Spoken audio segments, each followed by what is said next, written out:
আজকে মাছে কিন্তু জম্বের মতো স্বাদের ঠেলায় মুখ মিটা মারি যায়। আসসালামু আলাইকুম, প্রিয় বন্ধুরা, কেমন আছেন? আশা করি সবাই ভালো আছেন। আজকে রান্না করব হয়েছে মাছ। আর আজকে মাছ রান্না করার জন্য সব কিছু আমি আস্তে আস্তে করে আপনার তৈরি করতেছি। তো নাস্তা করবো, নাস্তা করার জন্য বুট রাখছি, এটা ছোলা বুট দিয়ে নাস্তা করে নিলাম। এর ভিতরে আমি এসে পেঁয়াজগুলো কাটে নিলাম সুন্দর মতন করে। পেঁয়াজগুলো কুচি কুচি কাটা কিন্তু আমার হয়ে গেছে। এরপরে টমেটো নিয়ে নিচ্ছি, টমেটোগুলো সুন্দর মতো কাটে নিচ্ছি, কাটে নেওয়ার পেঁয়াজগুলো রেখে দিচ্ছি। মাছগুলো সুন্দর মতন কাটলাম, কাটে ধুতে করলাম, ধুতে করে দেখো তেল দিয়ে দিলাম। তেলের একটু হালকা মরিচ এবং মাছ হালকা করে মাইখা নিলাম। হলুদ আর মরিচ মাখার পরে সুন্দর মতন করে মাছগুলো সুন্দর মতন করেন করে ভাজা নিতে হবে। ভাজার পরে দেখা যাইব যে মাছগুলো সুন্দর মতো যদি ভাজা না হয় তাই কিন্তু ভেঙে ছিঁড়ে যাবে। ভেঙে ছিঁড়ে গেলে কিন্তু খাইতে তেমনটা ভালো লাগবে না। তো অবশ্যই আপনারা মাছগুলো সুন্দর মতন করে ভাজা নেবেন। আমি দেখেন কত সুন্দর করে মাছগুলো দিচ্ছি এবং তেলের পরে ভাজা নিতে আছি। এরপরে আমি আরেকটা পাইলা আপনার দিয়ে দিচ্ছি তেল দিয়ে আপনার তেল গরম হয়ে গেলো, পেঁয়াজ দিয়ে দিলাম। পেঁয়াজ দিয়ে করে সুন্দর মতো নাড়াং চাড়াং করে নিলাম। নাড়াং চাড়াং করার পরে দেখতেছে পেঁয়াজটা প্রায় কিন্তু বুনো হয়ে গেছে।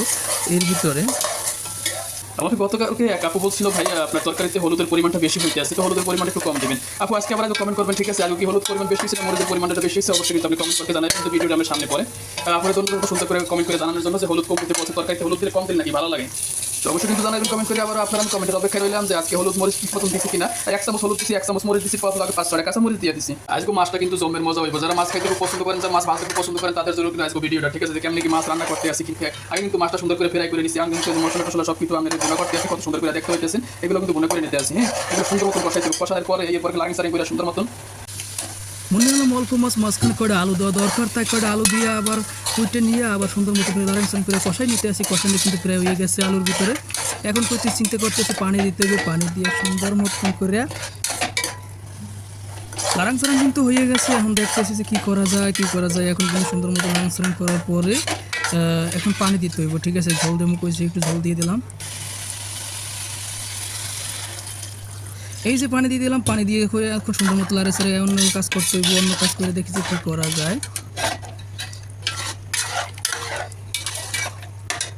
পানিটা গরম হয়ে গেছে, এখন মনে করছি মাছ দিয়ে দিই। মাছটা সুন্দর মতন দিয়ে দিতে আসি, ঠিক আছে? এরকম দেওয়া যাবে না, তাই একটা চিন্তা করলাম চামচে একটা লয়ে তারপরে দিতে আসি। মাছগুলো সুন্দর মতন দিয়ে নিতে আসি।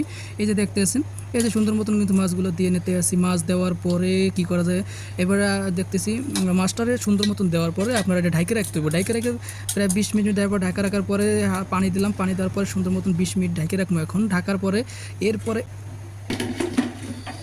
20 মিনিট রেখে দিলাম। রাখার পরে সকলে এগুলো কী করবো, দেখা যায় ভাত পানি চড়াইছিলাম যে ভাত হয়ে গেছে, ভাতটা উঠাইতে হইব, ঠিক আছে? ভাতটা এই যে উঠাম পাইলের ভিতরে ভাতটা উঠানোর পরে ভাতটা উঠাইলাম, ভাতটা এখন ঢাইকে রাখলাম। তারপরে এইগুলো কিন্তু ওই যাতে মাখছি ওইগুলো সব ধুইতে হইব। তো এখন 20 মিনিট হয়ে গেছে, সব কিছু করে মাছটা কিন্তু আলহামদুলিল্লাহ মাশাআল্লাহ খুব সুন্দর হয়ে গেছে। তো সবাইকে টাটা, বাই বাই, লাইক করেন, শেয়ার করবেন। কেমন ভিডিও এসে জানাবেন। আল্লাহ হাফেজ।